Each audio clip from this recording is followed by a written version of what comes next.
following podcast contains possibly triggering material and strong language. The views, thoughts, and opinions expressed are the speaker's own and do not represent the views, thoughts, and opinions of the Ride the Rebellion podcast and Craft Show Digital.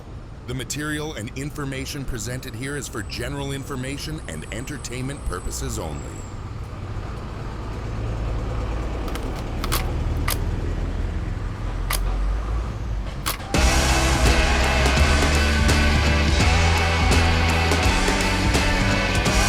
It's really weird having the back of his head.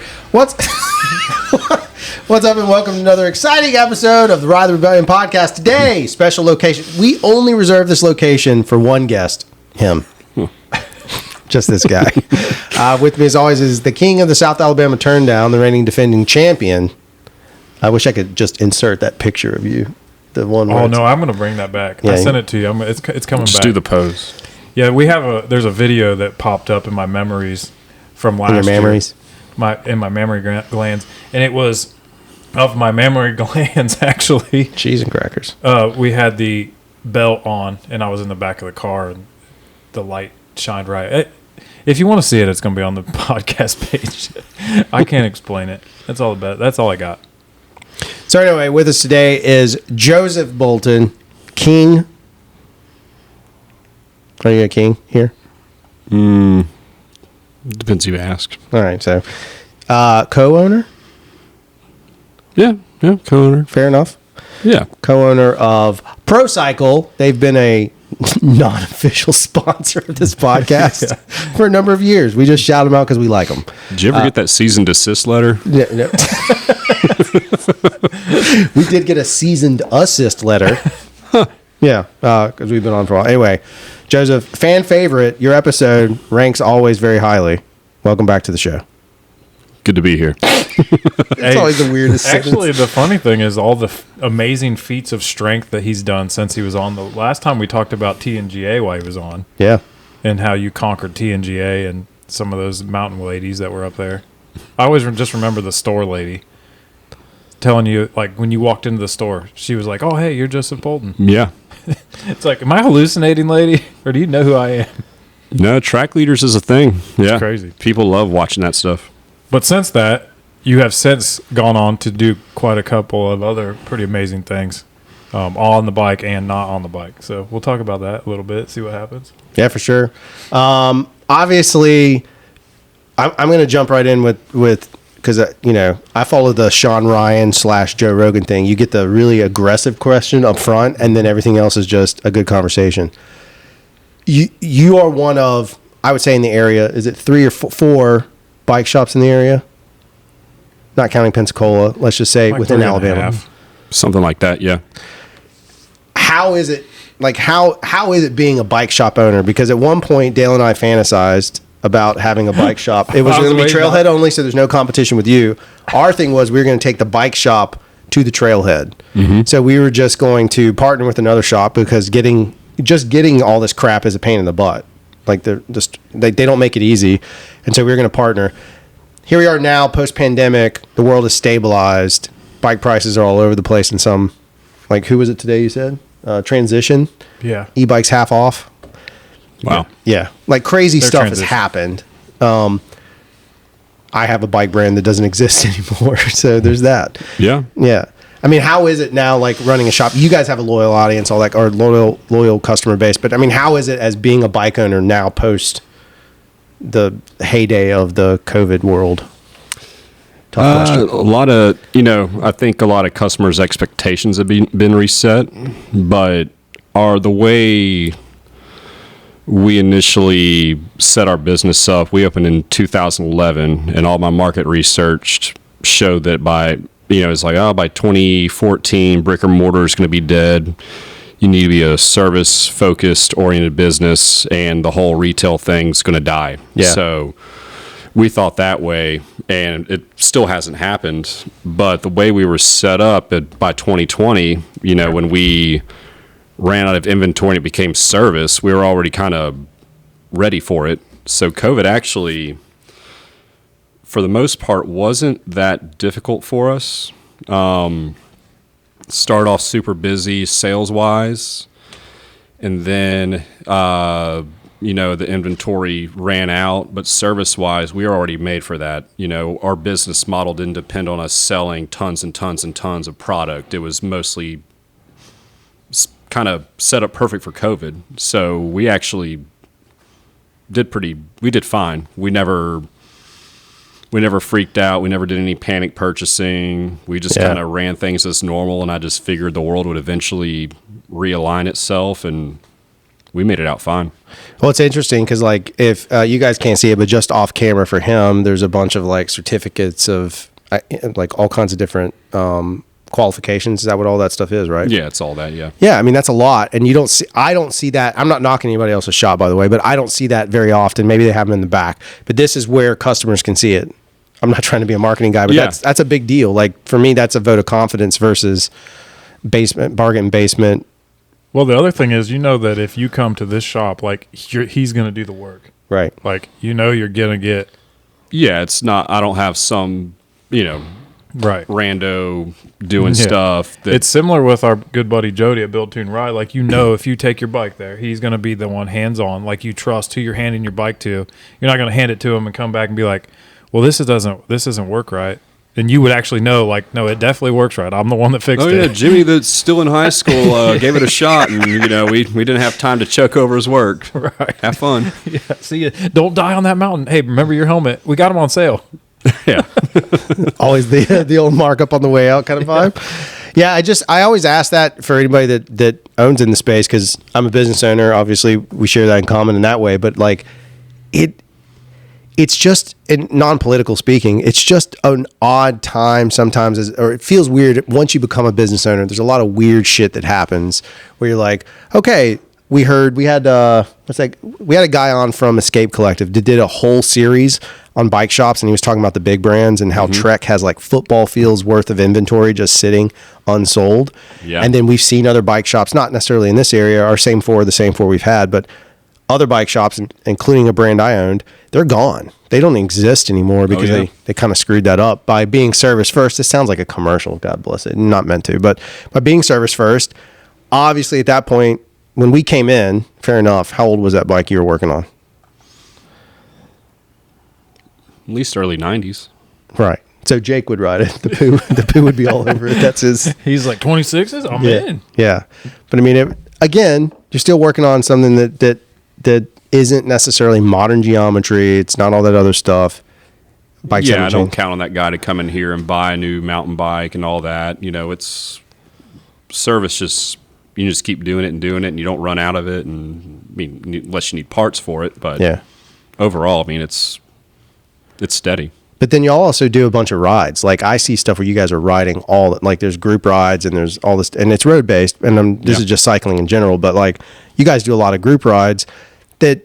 Is that as an owner, is that done to help promote the business? I'm sure that's a part of it, but is it primarily to promote the business, or is it like, I'm going to go ride my bike anyway, might as well get some customers to go with me kind of thing? It's every direction. So one, obviously it creates customers, keeps customers around, gives people a reason to show up 2 or 3 days a week when, if they don't need something fixed or need something, why would they show up? Which we have a lot of people that just come in and come by, have a beer, just visit and don't buy anything. And that's normal. We're fine with it. We have people that just come and visit the dog and leave. But it's when we first opened up, the amount of people riding road bikes and that, bikes in general in this area was pretty low. Like, if you rode bikes semi regularly or seriously, I knew you. So we didn't open up thinking, oh, wow, there's all these cyclists. Let's go find them and turn this into a business. It's, oh, wow, we have this town full of people. Let's turn them into cyclists, and that'll kind of feed the beast. And then again, I'm going to ride anyway. Might as well just host rides. It's build a community, which benefits everybody. So that's kind of what we did there. But the rides, that's probably one of the more critical things our business does. Like tomorrow, Thursday, we'll sit around hanging out 2 hours after the ride, and people hang out well before the ride. Like here, they hang out in the shop? Oh, yeah. So It's probably not on camera, but whenever we first incorporated, the first thing we spent a penny on was that kegerator. Brilliant. And it's recently, had some parts changed out and been updated and stuff like that. But, I mean, that's like first thing we did. I learned that at a previous place I worked at and just saw the magic of the kegerator. And people always know they can just keep coming back and hanging out. And you don't want to have like a sterile place where people just want to come in, leave, and all that. You want people to, you want to build a community. So that's what we did. That's it's funny because like Jake talks about that. He's like you. He's been riding for a long time, and Jakey Poo with us. He always talks about the bike. He's like, there's no, aside from you guys, a little bit of a drive if you're in Mobile, not terrible, but summertime is kind of sucky. But he always talks about like they would just go into bike shops. He worked in a lot of shops, and they would just hang out, and you would just have a group of people in there, whether they're roadies or not, or mountain bikers or whatever. They all just kind of sat around, and at some point there's a common language. We're all pedaling in some way, shape, or form. And he always talks about it, and that's what we thought about from like even a trailhead side a long time ago. Was like, dude, if we bring the people are going to hang out, like we can't give them beer because that would be weird in a parking lot, but we can at least create an environment and build a community and do all that stuff. And I think that's one of the things that gets missed with big corporate-y type stores is they miss the idea or opportunity to have community. We, we mostly refer to this place as the clubhouse. And like every Friday we have people that just come by around 5 with their coolers and we just sit around and hang out and just call it afternoon clubhouse. If you look at the setup of the shop, whenever I first got in working retail, it's like, dollar per sales per square foot. You want to have this, maximize every inch of the place. Right. I mean, a third of the shop's taken up by lounge chairs. Right. Clearly we don't subscribe to make everything sales, service, get them in, get them out. It's come in, hang out, and that just works for us. Yeah. And then obviously like Katie's we've talked about this before, so we don't have to go through all that, but you guys have like a guy that just started with me, a guy named Matt Gates. Do you know Matt's name? Yeah. So Matt, he used to ride road bike. He's a big dude. That's a big guy I just always see him on a little Strider bike. In my brain, I see this giant of a man on the Strider bike. It's like a circus. Yeah, he's like a circus clown on it. But Matt was like, "Oh, I know them. Tell Joseph and Katie hello." And I'm like, "How do you guys have a fan base?" I went to high school with him. Is that the other side of that? That's how I got to know him first. Okay. Yeah. So, but even then, he came over and rode with you at some point. Yeah, he made a little video for us like a long time ago. Yeah, when he was probably first getting started. Yeah. Yeah. Now I charge a lot for his. It's not going to be cheap anymore. Profit of that son bitch. Doors closed. I was gonna call Matt after this. No, you said his name. His dollar per square foot is way higher. Big time. Way wider too. He's a big boy. But again, though, like everybody kind of knows who you guys are, and part of that, would you attribute to the shop, or do you feel like some of that's community, or do you feel like that's just because you guys are badass? I think it's mostly community. Then I would say just shop in general. I mean, everybody knows the owner of the bike shop, so that helps. Yeah, but not all these freaking medals that are back behind you. Yeah, a lot of them are finisher medals. To be fair. And most of them are Katie's. You don't have to say that, though. I appreciate your honesty. It is what it is. Don't read them. Yeah, well, they can't in this shot. It just looks like they're right above your head. It just looks like nothing but Joseph Bolton, medal champion, metalhead. So you're joking about we're laughing at the finishing side.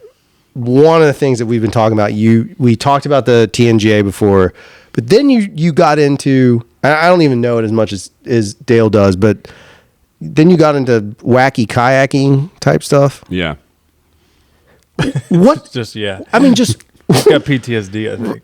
I mean this kindly, but it's a brutal trek you did. So my real question is, what the fuck is wrong with you? I guess some of us need more challenge than the others. I don't know. Throwing the shot down. I didn't know we were in the club. I still don't know what provokes me to. I get these ideas in my head and they just don't leave. So that's kind of how it came to be. Is it your thing? Like a lot of times when I'm laying in bed to go to sleep, I get in that, I think about something, and is it that? And then it becomes because normally what happens is I get obsessed about something. I think about it every night before I go to bed, and then I buy a bike brand that goes out of business.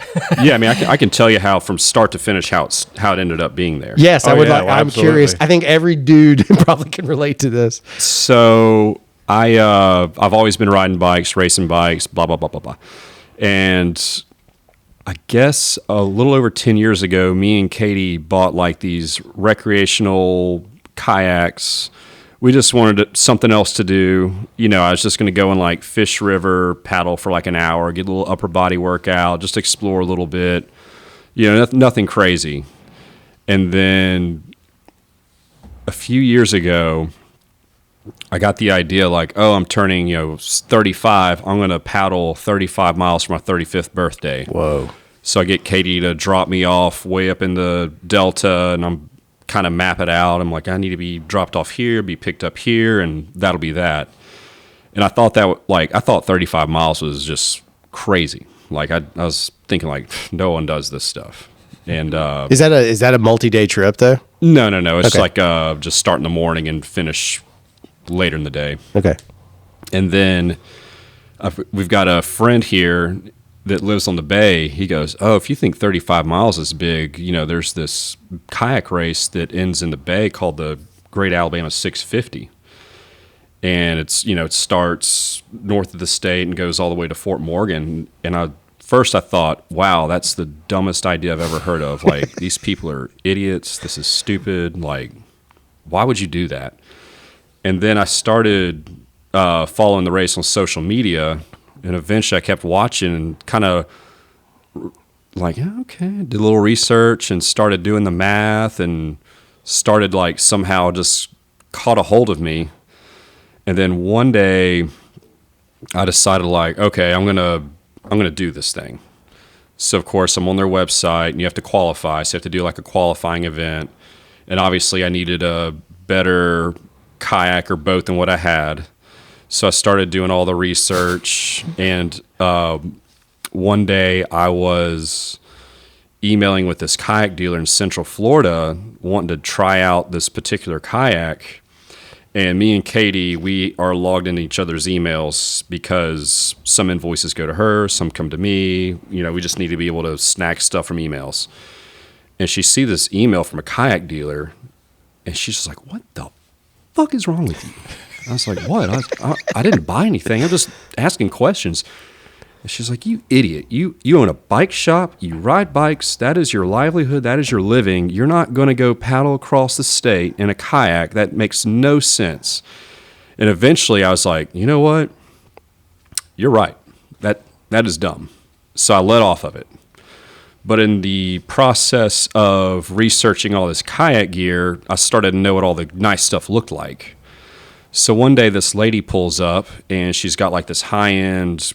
Pulls up here? She pulls up here. Yeah. She has this high-end roof rack on her car. And I was like, oh, Katie, check out her rack, And, I was like, that's, this particular roof rack.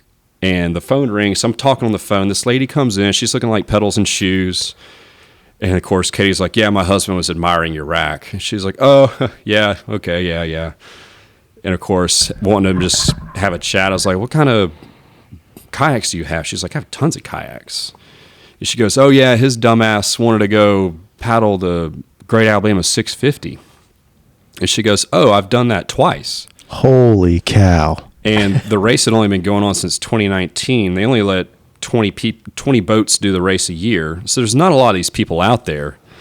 And then she gave like this, Katie's like, oh yeah, he's going to go do this qualifying event in Missouri and do all this. And she's like, oh yeah, she gave like this amazing, like inspirational speech. And she walked down, Katie's like, I don't know what kind of weird divine intervention that was or what just happened, but holy crap, whatever, just do whatever. So then I, obviously went back down the rabbit hole, acquired all the gear I needed. This lady, Julie, who actually lives in Orange Beach, we became good friends, and she ended up crewing for me for some of the qualifying events. And then, eventually there I was doing the event.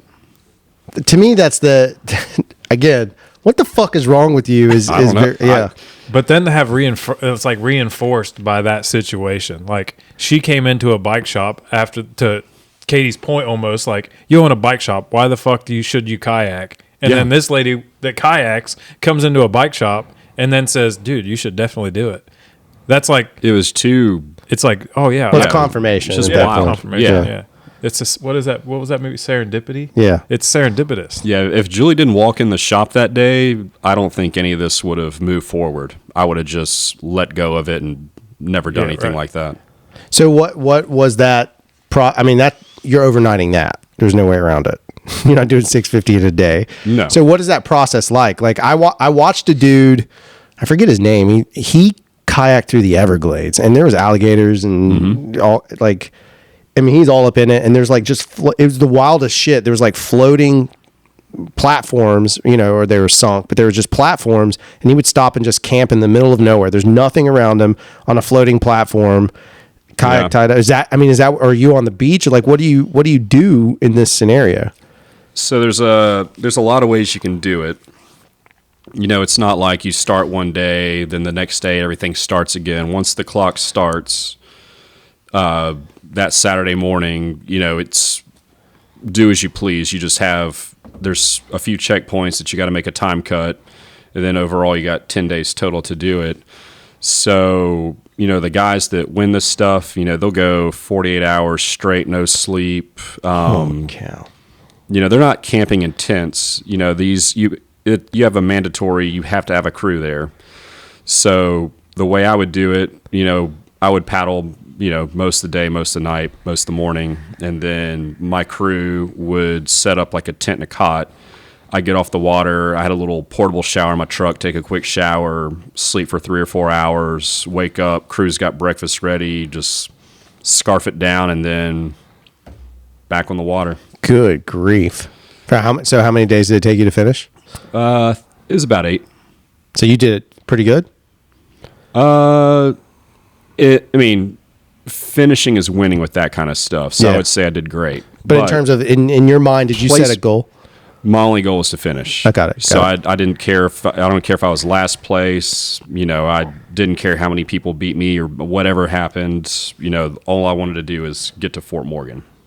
Good God. Didn't you say that there was like the thing that I maybe I forgot this, but when you were training and stuff, you were like, dude, all the diseases from the water and all the disgusting shit you get on your body from the water. Didn't that happen? Yes. Or did I imagine that? No, that happened. Okay. So in the process, you're making this rotating motion with your body 20 hours a day in my case, and got some chafing. And you got to remember there's runoff from all these rivers are mostly bordered by agriculture and forest. So you think of all the fertilizers and cattle and, every major city, their sewage goes somewhere. Right. And then you got, the issues with, it's clean for the most part, but I got this flesh-eating bacteria. And when I finished, my friend Julie is actually at the finish line. And I took off my shoes, and you just saw her jaw just drop, and she knew exactly what it was. She said, you have this and that. It's flesh-eating bacteria. You need to get this shot right this second. So what the shit? Yeah. So it was on the way home. One of my best friends, he's a doctor in Foley. So Katie calls him like, hey, we need this shot right now. So walked literally straight off the boat after I finished. I walk in, and his front staff I don't think understood what was going on, because I walked in like kind of delirious, shattered, smelling terrible, homeless looking. Yeah, I'd grown a whole beard during the thing. And they kind of looked at me like I was some junkie just trying to get medicine, And then eventually he pops out of the back like, oh, come on back. And then I got this shot and some medications, and it all went away. Yeah, but that's still like pretty freaky stuff, though. Yeah, it's that part probably was the biggest hazard I had, I would say. Like, I mean, alligators are pretty timid, right? They swim away from you and all that stuff. Or did you not see that much stuff? No, I saw alligators. I paddle up in the Delta a lot, so alligators don't faze me for the most part. You know, I don't mind them. I prefer they not be there, but they don't put me in a panic. Right. I think one of the nights, though, coming off the Alabama River, I did tap one with the front of my boat at dark time, and it squirmed. Oh yeah, I'd be a little. I didn't. And I'd be getting dysentery from all the poo in the boat from that. Man. No way. Your feet are just It'd be like I got flesh-eating bacteria, dysentery. I am just chock full of goodness. Wait a minute, what is this? The Oregon Trail? I've been paddling since like 4 or 5 in the morning, and I was going to go, and I had to get to all the way to Bay Minette that night to like at 2 in the morning. So I was like delirious, sleep deprived. And then I got this alligator squirming underneath me, which I didn't like that, but it was fine. It's one of those because it's not just limited to that. Because did you do another ride recently somewhere else, like some other, like go out of the country or something? No, he did Unbound XL. Yeah, I did Unbound XL in late May. And how many miles is that? 359. That's all. Yeah. How was that? that ride? For those that don't know, Unbound XL, Mom, is a bike ride. We should just use your mom as the explanation. Like they do it on another podcast I listen to. And they have like Tracy is the guy's sister. And he's like, so Tracy, this is what it means. We should just do that for your mom going forward. So mansplaining is a man explaining. Okay. Not on this podcast. Not on this one. I'm surprised Dale said serendipitous. I was kind of waiting. He said that like that movie Serendipity, and I was like, it's kind of a serendipous or some weird. Oh yeah, no, I'm good at that. That was good. That's a big word. I'll have a word that I fuck up in a little bit. Don't worry. There's no doubt. Oh no, I will. Sweet. So yeah, so what was the Unbound? So that's 350. Is that mostly gravel? That's a gravel race. It's all gravel. So they have this event in Emporia, Kansas. The big distance it's the Unbound 200. It's like the big giant gravel thing. And then they got like, your special version for special people. Special people where you can go 350 plus. It's totally self-supported. So do you have to qualify for that though? Or can you just sign up? No, you just need a credit card. Oh shit! Well, it's a lottery, so you got to kind of get lucky there. But yeah, but still, you would think like there's going to be some dumbasses that have no business doing that far. Yeah, and then they do. Did you win the lottery on your first pass? No, actually, 3 of my other friends put in the lottery. They all got in. I did not. Oh, suck! So I had to get a charity slot. Oh, so he was one of the handicapped people. No. I had to basically had to pay 10 times as much to do the same thing. Oh, that's not charity. Oh, it's a donation. It's a nonprofit tax. Yeah. So at first I was like, I'm not going to pay this much money to do it. And then this crew of guys I was with, we'd done all this stuff together. They're like, we can't not do this without you. So send us the donation link, and everybody. Oh, that's cool. Oh, how rad is that? So that's pretty cool. It helped ease some of the sting, but still. Yeah, dude. Yeah. So how is that right? So self-supported. What's your mom's name again? Jody. That could get confusing. Yeah, not Jody that owns my mom does not own a bike shop. Mom, I'll just say it like that. Mom, the self-supported means that there's no other person, like in that other race, the kayak race, is it a kayak technically? Yeah, it's the Alabama 650 is a paddling race. So it doesn't matter what it is. You could be in an old school canoe made of wood. Yes, you can have a full-on Pocahontas canoe. You can do. There's people that do on stand-up paddleboard. Oh, you can kiss my ass. That's dumb. Somebody did that? Oh yeah, that's the hell no of hell knows. Yeah, one of them beat me. That's beast mode stuff, though. Like his core strength has got to be through the roof. Oh yeah. But did everybody just admire his glistening abs? Because Jesus. Not that I recall, but he's like, I was pretty delirious when he passed me, so maybe he was the alligator under the boat. I was kind of going back and forth with him till like Selma, and then after Selma, I just never saw him again. Good God, that's insane. So self-support. So the kayak race you had, or the paddling race you had, you had a team of people. Just to make it clear, self-supported. Obviously, just making sure everyone understands means that you're on your own for 350 miles. Yes. So whatever you bring with you, and then you can stop at commercially available stuff. So if there's a gas station, then you can stop there, do all that. You can't have some friend of yours meet you. You can't have drops. None of that. Everything is what you can do. Good God. But the way they plot the course out is they do have gas stations at certain points, and some of the gas stations that are not 24 hours are actually kind enough to stay open 24 hours. Whoa. To help the cause. So there's probably not a lot going on in Emporium, Kansas. Besides that, it's their big thing. Yeah.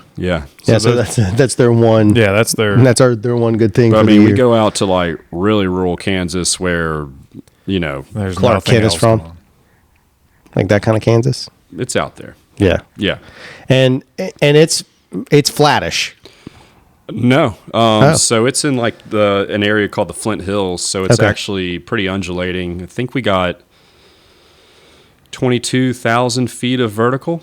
Good golly. So just think about this. We just had this conversation 15 minutes ago that tomorrow's Tour de France stage has, 18,000? 19,000. 19,000? Yeah. They had 16,000 a couple days ago. So that's crazy. Think about that. And that's in half the distance that you rode. Yeah. That's brutal. That's crazy. No, both of them are crazy. Don't get me wrong. Well, it's not, Kansas is not like sustained climbing. It's like 30-second, 1 minute.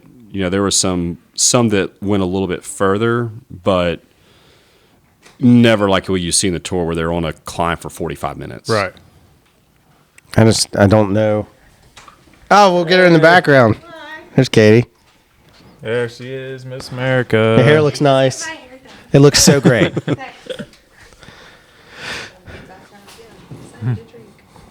So with those kind of things, so did you ride with your buddies the whole time? Is that part of that deal? Is like or y'all just a competitive? We all did when it comes to the ultra endurance stuff, you just got to do your own thing. Yeah. So, and you don't want to be committed to something. If I have a bad day, I don't want somebody sticking around me, watching me crumble, and the other way around. If one of my friends is having a bad day, there's not much you can really do to fix somebody on that stuff. Yeah. If you're doing something like that, you don't really need like a cheerleader. Yeah. You're fairly self-motivated. So me going, come on, man, I believe in you, isn't going to fix things. Right. So usually you're just going to hear back, fuck you, dude. Yeah. If you're in that good of a mood right now, then fuck off. I've done that to people too. And on both ends. So we just didn't have any plans to stick together, and we ended up not. And a lot of times, and I've only done 70-ish miles, but I rode with Katie actually accidentally, but you figure out that your paces are totally different than your friends after you're so far into it anyways. Yeah. Like you're willing to push up a hill where they're not, and then you're gone. Then you're separated anyways, or vice versa, or whatever it is. I've learned that with the ultra stuff, whether it be paddling or bikes, it's all waves. So 1 minute you're just down, miserable, you would blow your brains out, and then 20 minutes later you're like cloud nine, like, oh my gosh, I wish this would never end. That's what I said about Skyway was at one point I was crying. At another point I'm like super happy. Another point I'm like mad. I hate myself. And every emotion possible. Then I was like, fuck, I'm pregnant. I was like, I think I'm pregnant. Like all these emotions, I don't know what to do. Yeah. So I just ate a Snickers. Don't they say that though with like even running wise, like isn't that a normal brain chemistry thing? Like you go through that cycle of any endurance stuff where your brain just like you hit that wall and you break through a wall and then you hit another one and it's just that kind of it's an endorphin dump essentially. Yeah, that's actually what we chase when we do the I'm not. Don't get me wrong. I'm nowhere close to. Did you just compare yourself to? No. Yeah. Are you doing stolen valor right now? That's what I said. I'm nowhere near the valor of that. But that's what you chase is those emotions. Like it's a weird thing where you're like, oh, you spilled it. It's nowhere near those. Tell the owner. Those things where you're like, wow, I'm chasing this exciting thing. When you get done, you're like, I'm never doing that again. And then 15 minutes later, you're like, okay, I kind of want to do that again. Yeah, that's a problem. Yeah, I'll swear off everything, and then on the drive home, I'm like, well, I could have done this a little bit different, this a little bit, here and there, and then you're like, what's the date for next year? Right. Where in the middle of it, you're like, I'm never doing this stuff again. This is the dumbest idea. I don't know how I end up in these situations. I know it'll happen again. I know how you do it. It's because some lady comes in with a kayak rack, and you're like, her rack drove you to doing this. It's always the problem. Yeah. We are driven by racks. Oh. Guys. This is the point. In it to win it. I'm being polite because Katie's in the room. Go crazy. No, it's go okay. crazy. She's heard it all before. Yeah. That's what I said. I was just going to say like, risk she it for knows. the biscuit then. I mean, it's just the reality of what it is. So, Yeah. I'm so offended. well, I was just courtesy's out the window, folks. We're going for. Well, I mean, my mom's listening to this, so whatever. I know, but this is I like to check the box whenever we post the podcast that says family friendly. You do check that box? Yeah, you can be back there. Oh, here. Cheers. Cheers. Where's your string? I'm not beveraging. I have this delightful glass. Okay. He popped it. Counts. It counts. What? So I'll let anybody answer it just because I'm curious because I don't understand it to the way you guys do because I'm not necessarily I'm a fatleet. If there's a burrito at the end, I'll do it. Fair. Like I chase food. We travel for food. You guys travel for torturing yourself. Food's a big part of it, though. I wouldn't- But what is it in your brain that says I have to go do this? So I do it from a business side. Like I'm always chasing that side. I think, you have to as an owner, but I am always chasing an innovation on that. Or if it's my craft, I always chase it on that side, but I don't have that. I wish I did. I just don't have that light switch that ever goes off in my brain that says I'm going to go paddle 650 miles. I'm going to do, what's the one you did? What's the one y'all just said? Skyway. I'm going to go to, which is what? A measly 60 miles. 70. They have 100 too, but I'm not doing that. It's stupid. I've done that one. Yeah, you did it. You did it. Yeah, we're It's that stupid. dumb. What is happening in your brain that makes you want to do that? It's mostly, I don't know why, but it's like you just want to prove to yourself. Like every year, it seems like I find some event that is near impossible, but still within grasp. Yeah. So it's something that for some reason I'm like, I see these people on their social media doing it. I'm like, I think I can do that. Is it some of it comparative then? Do you ever look at them and be like, look at that loser, I can do that?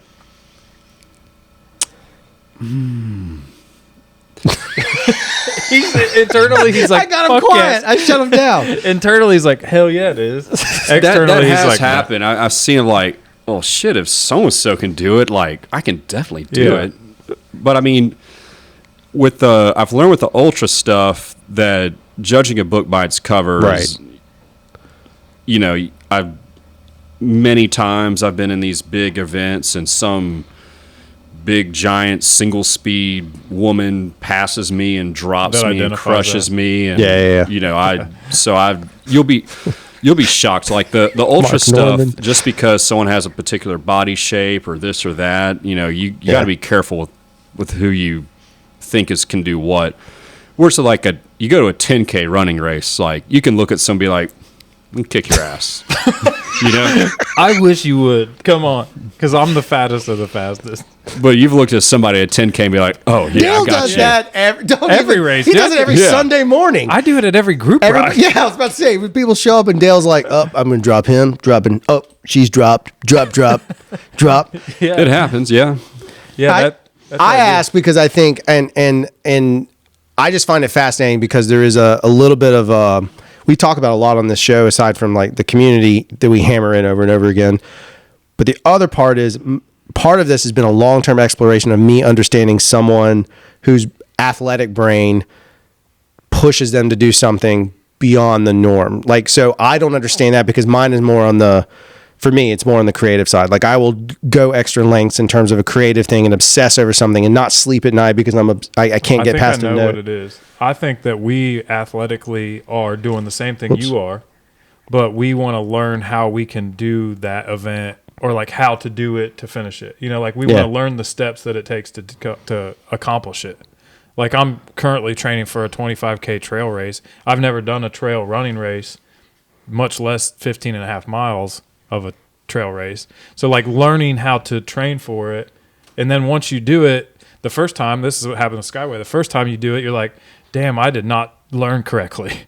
Now I've learned better and I want to do it again just to make sure, like maybe I know more. So it's like just a building of skills. Like even with film, you learn a setup or a way to do it and you're like, oh wait, I can do that better next time. Yeah, that's what I mean. It's a similar mindset. You want to crack the code. Yeah, you want to crack the code. That's right. Yeah. I mean, you made something real creative. Mm-hmm. You want to make something more creative. Yeah. And more. And I think that's the same thing with all the ultra stuff and everything. It's like, if I can do this many miles, I can do a race a little further, and then suddenly you're. Plus, you've tapped in. Plus, when you're doing this, and you could probably totally attest to this, and Katie, I assume you can too. You find this primal thing that you've tapped into at some point during these events, right? That's like you don't feel it ever in your life, and nowhere else have you had to feel it because genetically we're built to be hunters and gatherers, right? We don't have to hunt and gather. This is as close that we can get our bodies to feeling that like uneasiness or that like, wow, I might not survive this type feeling, like forced feeling. Yeah, I kind of crave the discomfort for some. Like, I mean, I'm married and still. He's married to me. Come on. well, you know that the misery will end. Mm-hmm. So as long That makes sense. well, 10 out of 10 people die at some point. So that is true. So yeah, I don't know. It's just like you just keep chasing something a little bit further. Yeah. I don't think most people don't know why. I don't know. I just to prove myself, I can do something a little further. And do you think it's no? Go ahead. Do you think it could be because you always have to be chasing something? Like I feel like if I don't have a race or something that I'm chasing, like I don't know what I'm doing. Like I'm just going to pedal or I'm just going to run. And it's like aimless. I'm like right now, I don't have anything on my mind. Hey, I'm not. Skyway's in November. She might do that, but I have to have something. I have to have a reason to like get up and do something. Mm-hmm. Like I can't just. Like I just see people out in front of the shop just running. It's like, well, are you training for like an event or this or that, or why are you out here? And just going out and doing general exercise, that's just not me. Yeah. But I need and even just being like, our group rides get fast. And I like to be quick and competitive. Mm-hmm. So I stay in shape for that. But I have to have a reason. I had a lady, I ran at the park with my shirt off a couple months ago. And some lady comes up and she's like, passed out from the.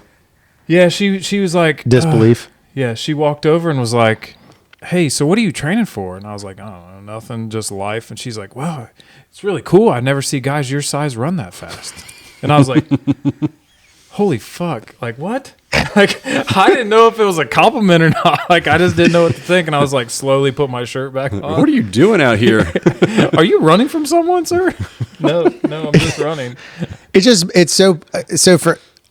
I mean, I get it to some extent because I've learned over time by tracking my metrics, and I that's going to segue into something else here in a minute. But the thing that for me now is I'll do these like Mobile. I live out in way West Mobile, so I'll do like a 35 loop on my bike, right? Mm-hmm. Which no roads. I just try and stay off the road as much as I can. But I'll do those rides. But I do that because then I can call my wife and be like, yes to pizza. Like I do it literally so that I've burned enough that for me, from my health standpoint, I can have pizza or do whatever it is I want to do. Yeah. Otherwise, I mean, I'm in the gym all the time too, but like that doesn't really attribute to it. I guess my question would be then is how important. So a lot of people are obsessed with metrics. A lot. Like I noticed Katie's racing bike over there has like her little, what's that little doodad? The Garmin type computer on the front. Mm-hmm. How important are metrics on any of that stuff to you? Strava's life, bro. Oh Lord. I gotta go get those NFTs. Yeah, I'm an NFT collector. Are you? Well, that's what I call Strava. Oh, got it. It's not real, but people treat it like it's real. That's all. It's in the cloud. Sorry. They just ruined my life.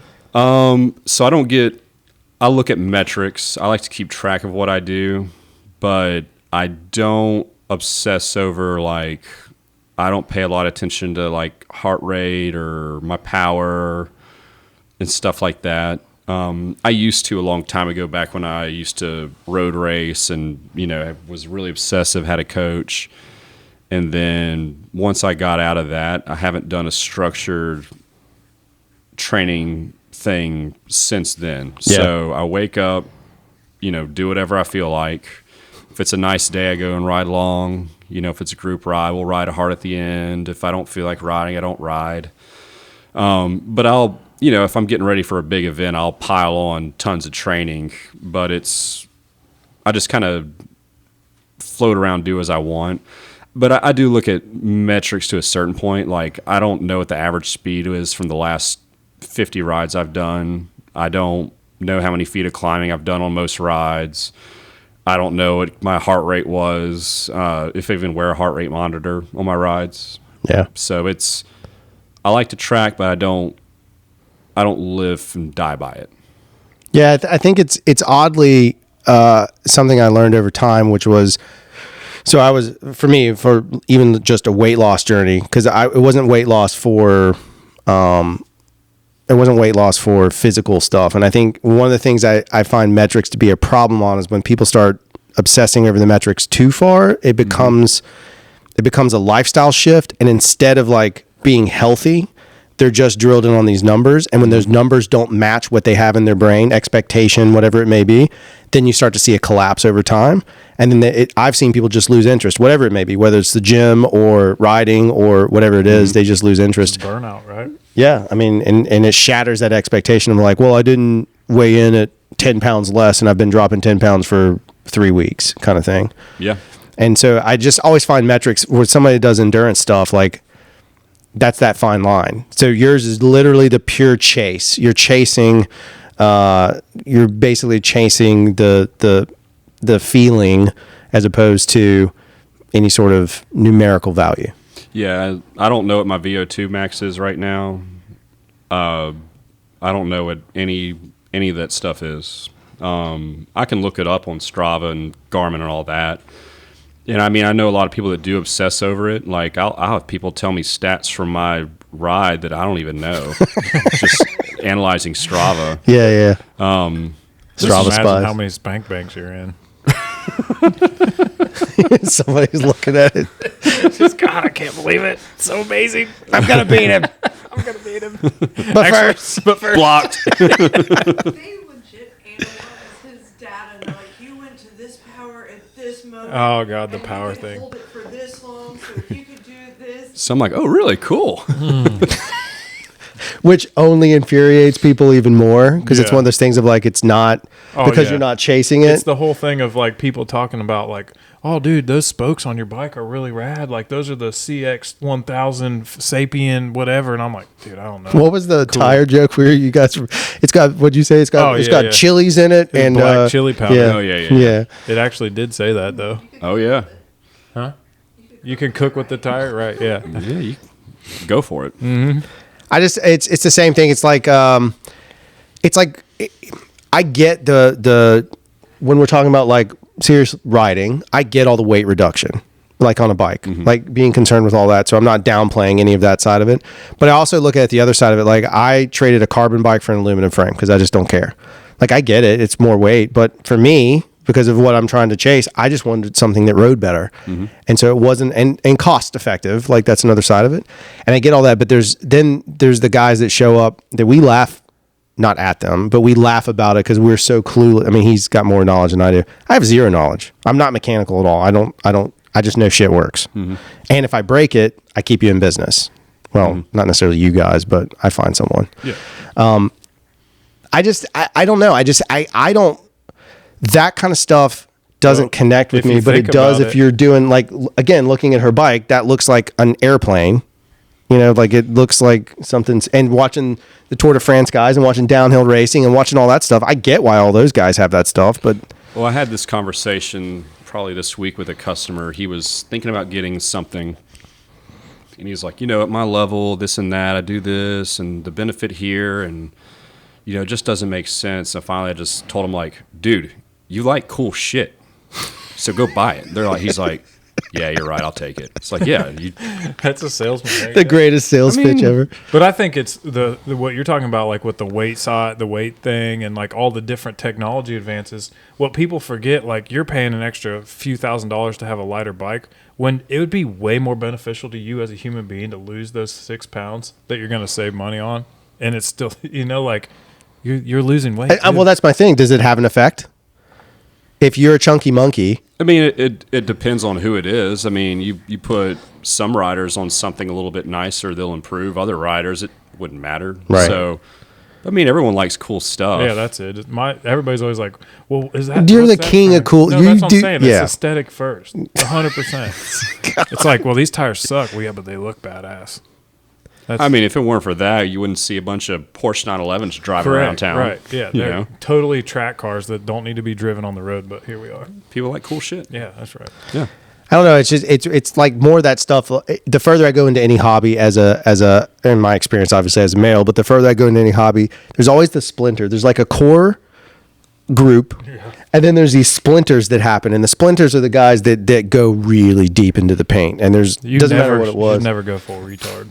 Yeah, well, I mean, I have, but like even now, like as a business owner, like I can do it with like camera nerds, and I watch these guys, and they're spending. These kids are taking out loans and spending. Seriously, a red is $50,000. They're $50,000 in debt, and they're shooting what I call daylight exterior. They're just walking around filming random shit with a $50,000 camera. It's cool shit, but I'm like, but why? Like my brain doesn't work that way, and that could be genetic. Based we on got no, just Tunnel vision. It's tunnel vision. sorry, that's a misappropriated joke by Dale Boyd.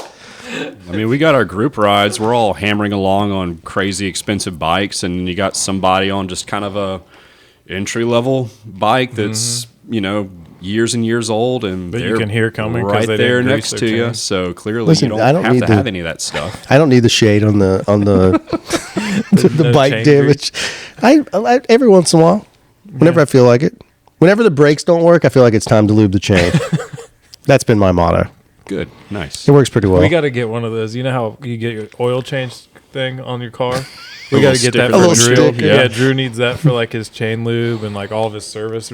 It's really the. Not a bad idea. It's not. Just put on your handlebars. I would do it though if you're going to do it. Give me the chain lube one and then the brake bleed. And now Actually- I've learned the shock. Sealant. Yeah. Well- Well, I learned that the hard way. I kind of stole. lot. I stole some of this from Nixon, loyal listener, longtime listener. Yeah. He needs to come back, but It's actually a good. That's a puts good all like his, freebie for y'all to give away. He puts all of his tire pressures on his bike, like Yeah. on the frame. And I was making fun of him, but he's like, "Okay, we'll keep up." Fair. Well, There it is. we went through Jody gave us came down to the Reb and did like a shock clinic thing. Yeah. And we went through it, and it genuinely made a huge, mine was set based on all the normal stuff, but then it was Joey and Phil Wilburn, but they sat there and helped me tune it. And when we got it tuned, after I lost the caps for all my, for my shock. So I blew the All the valve core. yeah, the valve core it was gone. Nice. But after yeah, it's normal, Drew. I keep you guys in business.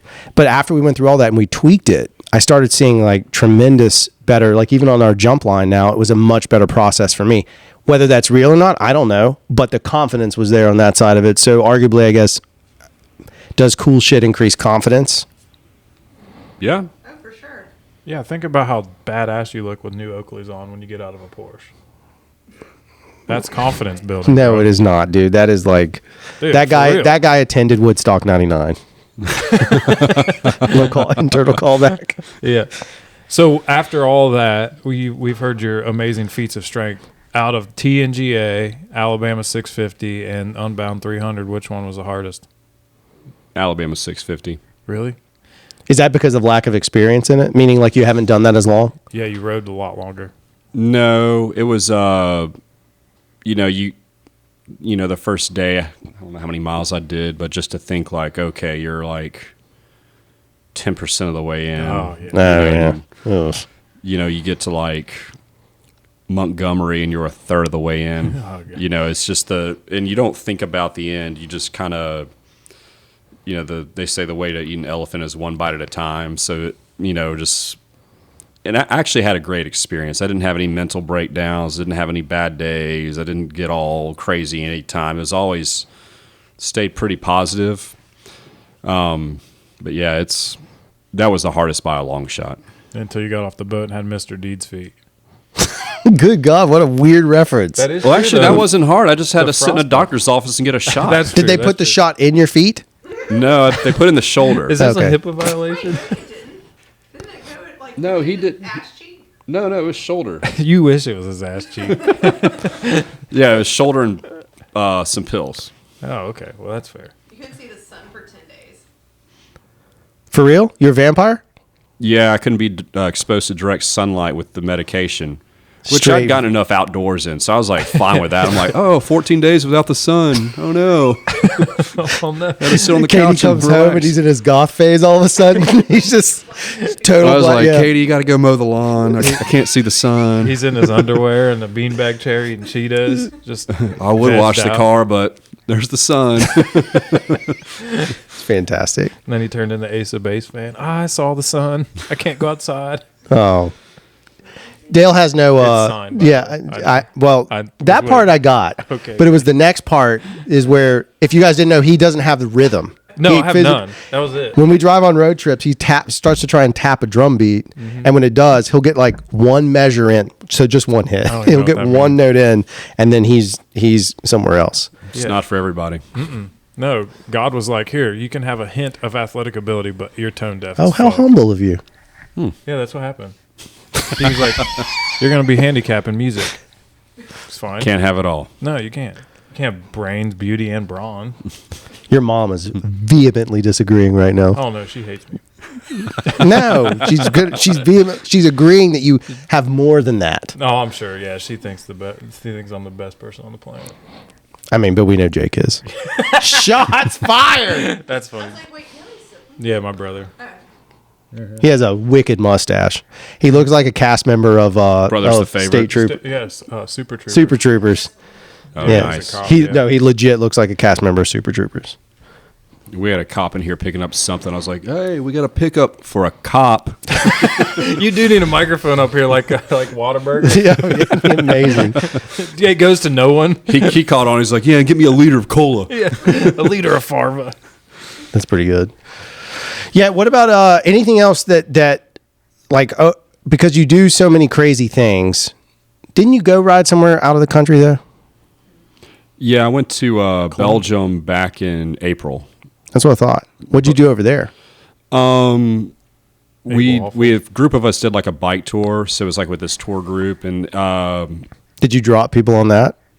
no, so The combination of no and laughter. so the last European cyclist is way different. So it's a different world there. So at the end, the main thing, we're at there to watch this big one-day classic called the Ronde van Vlaanderen or Tour of Flanders.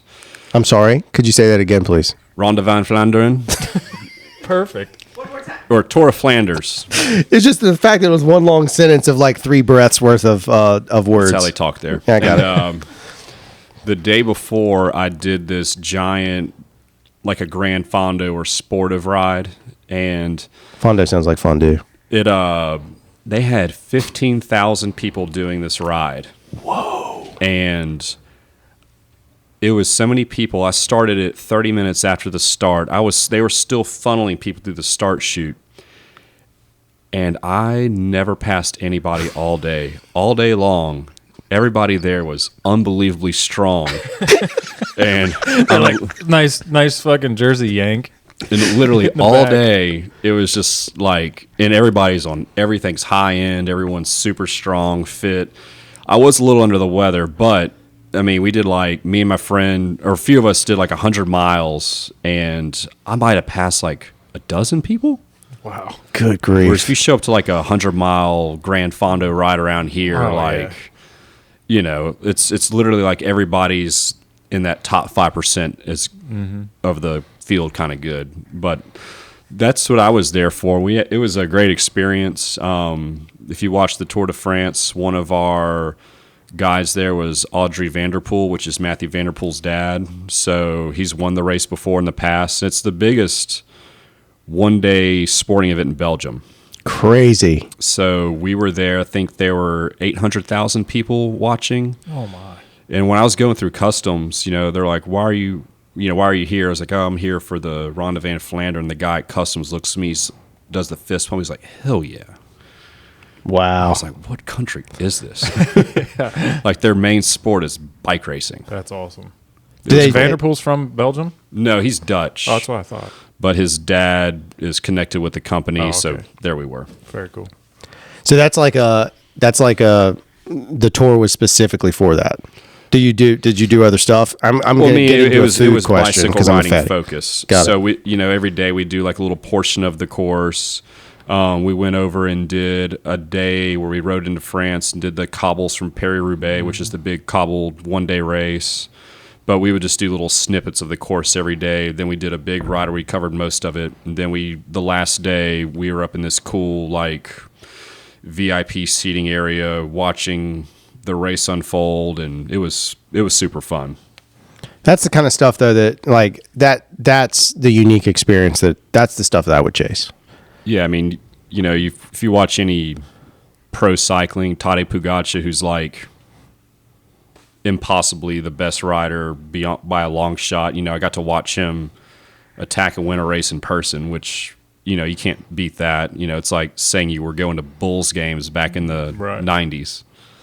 So that was a cool experience. And then I imagine the energy is just like out of control. Yeah, I mean, you get there and the crowds are insane. It's all barricaded. You got the helicopters flying. You got all the, like before Mardi Gras Parade when all the cops are coming through. And you're kind of getting a little excited. Like it's like that, and then it happens, and it's just chaos.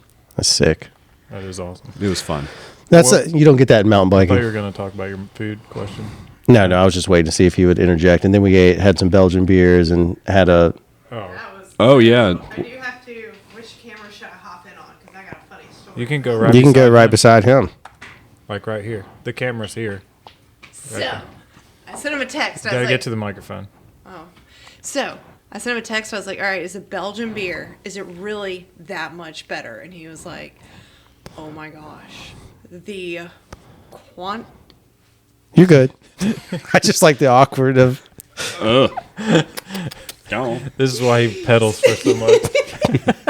He loves me. And yes, I'm wearing a fleece at the in July. Yeah.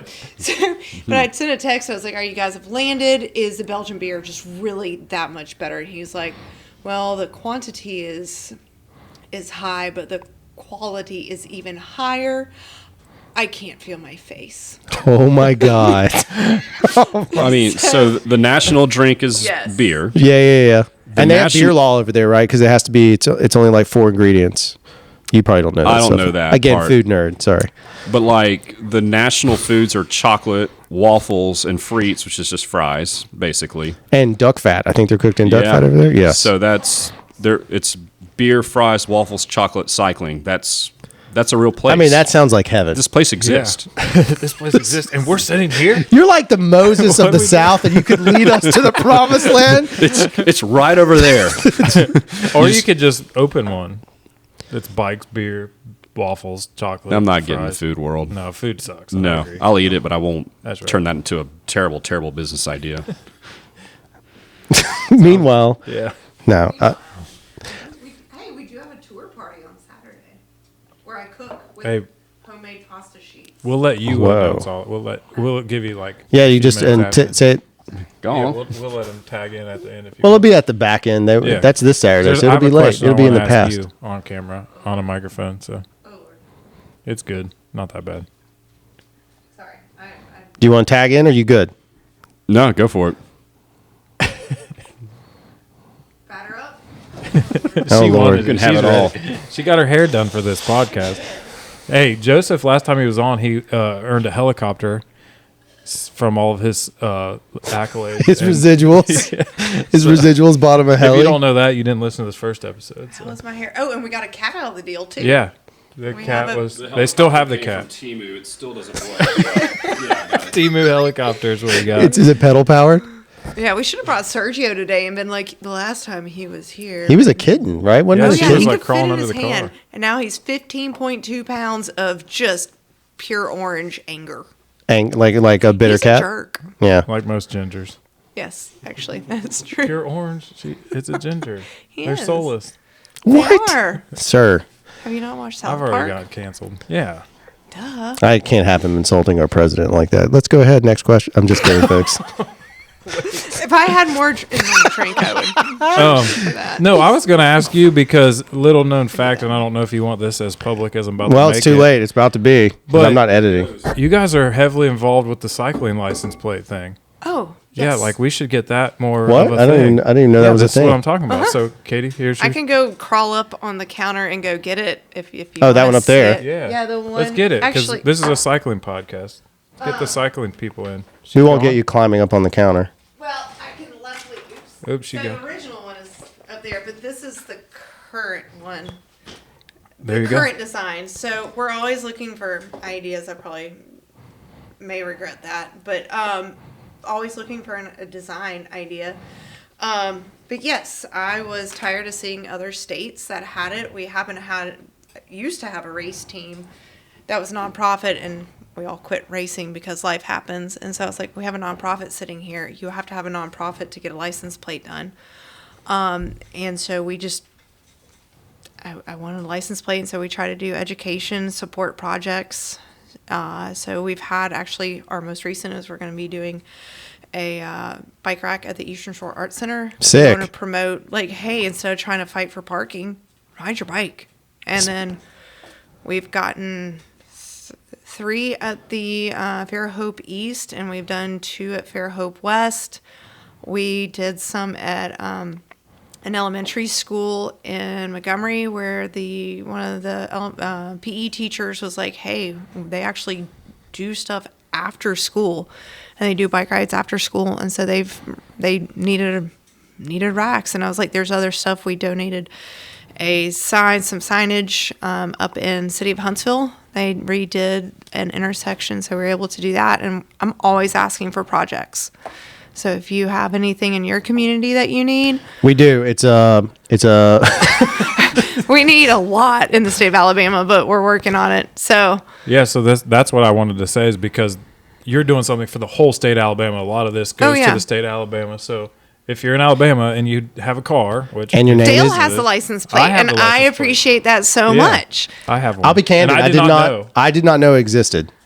I'm not being. I do now, but I did not know. But- I just bought a car, and I would have gladly He done that. I didn't did know that mine for. existed because it's always blocked by my bike rack. That's awesome, though, that you have a bike. To be honest with you, I thought you made a custom like stupid sticker. yeah. I thought. I mean, he does a lot of vinyl work. I don't know if you guys know about his vinyl. he's a vinyl-tician. That's that is awesome. That is a good But one. I don't think all the DMVs have that as an option, because some people are like, oh, I never knew. So it's just kind of getting work out. But anytime I see somebody with a license plate, I just want to thank them profusely and say, hey, do you have any projects? Because every community's need is different. And so what may need a sign, or we have Fairhope does bike to school, and that's why we did bike racks and bike for brilliant. Fairhope. So it's awesome. We had over 60 kids this last one. So They all had helmets. that's another source of.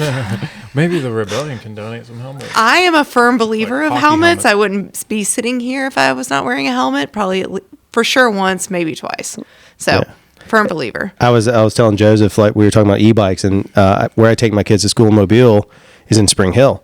And these kids, I don't live in Spring Hill, but these kids are just blazing down Old Shell. They just cut through. When McGregor got closed, they just blast that like there's no helmet on. Just full. They're not on like pedal assist. They're on just basically e-motorcycles. They're mopeds of the Yeah. And they're just generation. blasting down. And eventually the school finally, I've complained so many times out of caution. They finally said if they get caught without a helmet, then they can't ride their bike for a year, and then they can get it back. That's awesome. No, but they had to. Like, it was terrifying. Like, it's one of the Yeah. things I think gets overlooked. We're actually working. I'm also on the bike ped committee for Fairhope, and the police chief came to our last meeting, and so I'm meeting with her again, and we're going to kind of start looking at like e-bike ordinances, like, because kids even without an e-bike have to wear a helmet up until the age of 16, and so it's kind of like, what can we do to get the message out that, hey, helmets are around for a reason. Yeah, do I think I look cool rolling up to, our usual Thursday watering hole with my helmet on? No. Does it ruin my hair? Yes. But do I like being alive? Yes. What I've noticed, though, is because I grew up in the BMX world, we wore no helmets. Like, Yeah. that was the nerdy thing to do, right? And we were doing crazy shit. But now, if you show up to one of our mountain bike rides without a helmet on, you look nerdy. Yep. Like, our helmets might not look cool, but you look like an idiot. Oh, yeah, you show up So it's like, I honestly, I carry an extra helmet in my car. I had to obviously. use it. Yeah, you I did had to use it. Yeah, and all the time in case somebody forgets their helmet, because I don't want to ride with somebody that forgot their helmet. That's the most energy I've seen that dog have since we've been here. At 4 years old, it's the chillest dog. I know. Yeah, not like my doodle who's just a psycho. Yeah, said Dad happened to be hanging out at the shop and somebody walked in. Oh my gosh, your dog. I was like, yeah, she's better behaved than I will ever be. My dad goes, yep. Thanks, Dad. Thanks for that.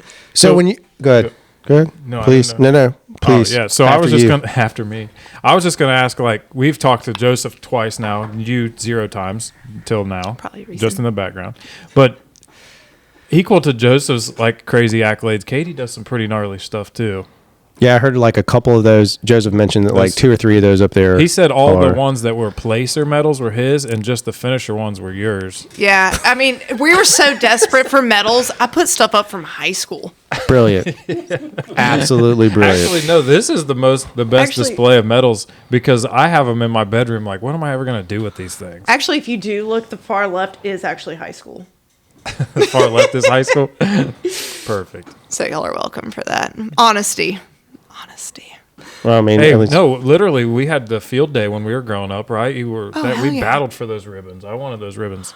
I used to Hardcore. count from swim team blue, red. I think what was third place was white, and then like if you participated, it was like a Oh, tie dye. that's also how she just said she doesn't even know what third place gets because she only got. oh, what a first. slight. I think that third place was white. Like you said, you got some athletic talent, man. That's all I got. All I have is athletic talent. Meanwhile, my people, not my people, but the other my people, I have 2 peoples. Okay. So the nerd culture, we have ribbons too, but it's when you go to a Comic-Con, after you visit a booth, you're given a ribbon and you'll see people with like ribbon beards this long. Yeah, that's all the panels that they've attended. Look at all of us. And they're all obsessed. Of us are, They're all 3 of us obsessed. have no clue what you're talking about. They're obsessed. There's only one person listening to this podcast that would even know what that is. Pat, So it's like a contraceptive? I said, no, not there. not a con. No, The not a longer the Comic-Con. ribbon beard, The less. yeah, that's where the furry orgies happen when you have that. So if Wait. you're trying to get into a furry orgy, If you've listened to this far into this episode, furry orgies. they're called Somebody forgies. dresses up Forges. at. Do you know what a furry is? Explain this. Mom, turn the No, podcast wait. off. Go ahead, Katie. Explain what a furry is. I'm clipping the shit out of this. As I pour my beer into my. Hey, actually, the look on your face when I was like, I don't know how public you want this. Oh. And you're like, I don't Here we know go. what you're Joseph about to goes, say." if it's on, like, being recorded, it's there forever. And I was like, yeah, I don't know why I should be on film. We won't. We've only had to censor one person, and it's because he talked about his Instagram TikTok algorithm. Yeah. Oh, yeah. And he went into great detail. He was very high, and the longer he was on, the higher he got. He wasn't smoking because it was in a building where you Think I couldn't. would about just this. fall Okay, asleep. so we said that he was high. So that wasn't even the worst part about what he said. No. Like, Nope. we can say that he's high, and that's fine. What he said was so much worse that we had to edit it. It was for his own career's sake. It was pretty rough. We were like, bro. Oh, no, we loved it. Yeah, it was funny in the hilarious, moment. But it could. That's one of those late at night, laying in bed things, and I replayed it, and I was like, As funny as we found that, probably not good. yeah, what we find is often not. Trailhead humor is not necessarily the same as But this real world podcast humor. started because we were like, man, what if we could record that? And then we were like, we shouldn't record that. The fact that my husband had to sit me down and go, look, what you say. Can we now? This one, I'm gonna purposely make a note. So we're gonna get quiet for 1 second because this is a question that you may not be able to answer. So we're gonna get quiet. So I see there's no wave form. So just give me like 5 seconds. Aside from the dog, can you talk at all about the bike stuff in Fairhope, like the new stuff? I don't know how far you can go, so that's why I was giving you an out. So I can. I'm on. It's like just puffing out my chest. I am on the steering committee for it. So, and then also, can we start that over? If you have to process it, I mean, I do. Well, no. I can talk about it. So I'm on the steering committee, so I get to be more privy to stuff. But it is the first phases. So yes, we have been working on the triangle portion. I think been meeting with city officials for almost 10 years, which feels like a long time, because it is a long time. And that amount of time, Bentonville has grown to a mountain bike mecca. So think about that. So that's kind of also like, I wish our officials could open their eyes and see a true benefit. The grant that we got $1 million grant, and it obviously had stipulations and parameters for that money. And so what we did is there was a northern parcel besides what they call the triangle parcel, and they are turning that into a nature preserve. So really excited about that, and it's a phenomenal first step, and it is going to be multi-use trails only. So trying to educate on, please, yes, let bicycles go in there, and then phase probably about 3 is going to be, they have secured some funding. I don't know the specifics on it, but for that southern parcel, and they have not, I guess, government talk. They're going to have contractors, and whatever contractor gets it will have to have a trail building specific person like qualified for that. This is just observation. You do you. I'm not in the political space by any means. There's sometimes loopholes on that where the contractor can then hide behind, or they can basically use a sub. Like a GC. So yeah, that is like where you get the problem, because those people have no clue what they're doing. So that is, it is on record that I have been very adamant of actually having a mountain bike trail builder, not just somebody that says they're a trail builder, to come in and do it, because even though they want people to be able out and go walk them, even if you're building them bike specific, which is another scary word for a lot of people, even building them bike specific is going to be much better than just like a typical hiking trail, in my personal experience. Yeah. And so what other people have experienced, you have berms and that sort of stuff, but if I ask to have granny lines, because Gravity and I have made an agreement. I like to stay as much on the ground as I possibly can. I've gone out to the Reb, and it's a beautiful, beautiful place. Do I have the balls? Not big enough. Not For big enough. Joseph's sake, thank God you don't have the balls.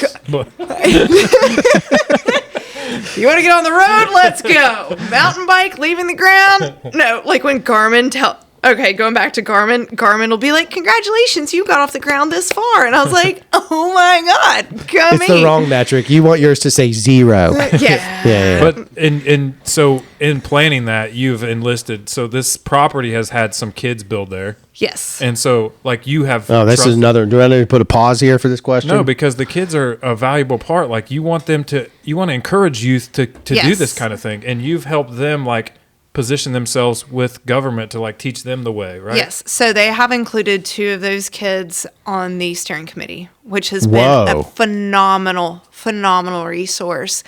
For one, I'm just excited that our city saw their value, and just that really is exciting that, they're going to listen to. When I say kids, they're now, the boys are in high school, but they started it like when they were in probably 5th grade, and they were going out there and doing this. But these kids have also traveled.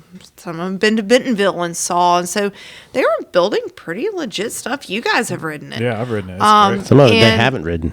Yeah, some of it I was like scared to ride. Yeah, and they're like, plenty of them. But it's a proud moment for me to see our city and our officials taking, for one, bike seriously, but putting youth and a younger on a steering committee. Well, yeah, because at some point, someday, those are going to be the kids that are going to go forward and be like, listen, I already know the skill of talking to government to get things done that I want done. And like, that's a valuable skill, not beyond trail building, but that was a tool to get them in a door that otherwise wouldn't have been open. But those trails were rogue as fuck. Oh gosh, yeah. Yeah. Like, I'm like, that's where I was going. I was like, can you please put in some old lady lines? Like, I was like, kiddos, I want to go out there. And Addie went to follow them, and Addie's the dog, in case we haven't established that. So, but like, Addie's like, hell yeah, bikes. And I was only walking her, and I was like, Addie took off after him, and I'm like, oh shit. And I'm like, oh my God, I hope she does not just run off the ramp and just full send. Thankfully she saw what they were doing and like kind of circumvented, but there's some stuff that there's some big stuff. It's like way over my head. And I was like, oh. So I guess to me, it's because you grew up riding for a long time, mountain bike and everything in between. Now that you guys see that, what is your take on rogue trails? Because you're both riders that grew up in it, right? Yeah. And then now you're also in the steering side of things. Like in a lot of places, are they a necessary evil? Are they like, where do you land on it when you think about it? I think it was you can slide over if you want to, Joseph. Come on. It's good enough. I can get both of you. So I think Christmas. I cleaned it. I'm on a cleaning, organizing rampage right now, and I was like, we actually probably should put that on the door. Right. Anyway, to a certain extent, I think having the rogue trails showed the city that yes, the desire, it is there. Like this is what people want. Yes, we want it there. But also, once the city establishes and puts money into professional trail building, no, I don't think we need rogue. So it's kind of that catch-22 of. I think that's the thing. We're not advocating rogue trails, by the way. Technically, they were on city property, so they have? That's the joy of rogue trails. Yeah. If at least it wasn't on somebody's private property. Well, to be fair, road trails became kind of well known, so we'll get these people that barely ride a bike, and they're like, "Oh, I just bought this new mountain bike. I'm going to go ride the mountain bike trails." No. Walk them first. Yeah. And then, see where how you feel about it. When and I even had to do that conversation a few times with people that would mention them to me in public or on social media, and they'd be like, hey, what about these trails? I want to check them out. And I'd always be like, listen, go there and understand that those trails weren't built with you in mind. They were built with who the builder had in mind. Don't criticize them. Understand who built them. Understand who built them and what for. Not for you to go pedal your brand new. Well, that's how I would tell them. I say these are built by teenage kids. Correct. And it's what a teenage kid would build. Mm-hmm. They're not looking for a long cross-country trail to get a good workout in or anything like that. They want to do jump lines and do drop-offs. Mm-hmm. So if you can do that, go for it. Right. And I'm always saying, when in doubt, walk it out. Yeah.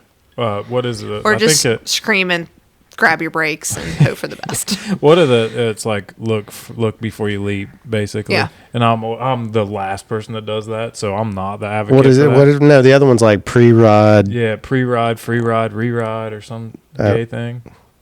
I don't know if it's gay by any means, but I mean, whatever makes you happy. No, it's happy. Gay is happy, Drew. Actually, that is the original meaning. Yeah, listen, you know what? I know. Yeah, but he knew what I was saying. So let me ask this. We've talked about the endurance side of it. Both of you have had like crazy stuff. We don't have to go into all of those details. Yeah. That's crazy. How is it on both sides of it? Like, have you both experienced a level of like, do you get nervous for your partner? Like, do you get nervous for them if they're paddling 650 miles? Does that go through your brain? Vice versa. Do you get nervous when she goes and slaughters people to get these medals? Hold on, let me turn the mic. I'll just reach over. I guess. Slide it. I just do this. I'll just turn it up. Yeah, I mean, I don't do the epic stupid shit you do. But she does fast things and stuff like that. So, I mean, there's always risk involved. So, yeah, I mean, there's there's danger involved all the time. You know, you get people out there that get heated and freaked out and stuff like that. So, I mean, I worry, but she's got it under control for the most part. You think I'm fast? God, I hate being in a room with all you athletes. You guys, Athletes are always like, be like, oh, I know how to, like, if I flash back to young me, I'd be like, identify an athlete and then compliment their prowess. I'd be like, yep, she's mine. no, if you go into listen, Stroke the ego. Yes, exactly. this is a good Nice tip ribbons, For, Drew. Nice ribbon. I like your ribbons. Look how long my ribbon beard is. touches the ground. you want me to give you a tip on selling commercials, Drew? Yeah. When you go into an office of a CEO that's trying to, and you see his like sports accolades, just be like, oh, so you shot 9 under on that court. That's beautiful. Yeah, and I have no idea what that means, No so idea, we're just but going then for he's it. just like, Oh, do you play? I'll be like, I sure do. And I'll go out there, Yeah. the first ball goes backwards, and he's like, I thought you could play. I was like, you don't know the Dewey Decimal System return plan?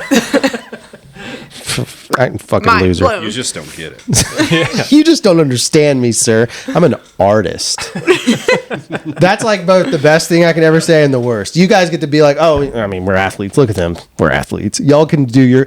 Ours is we're just like, I mean, I know I'm an artist.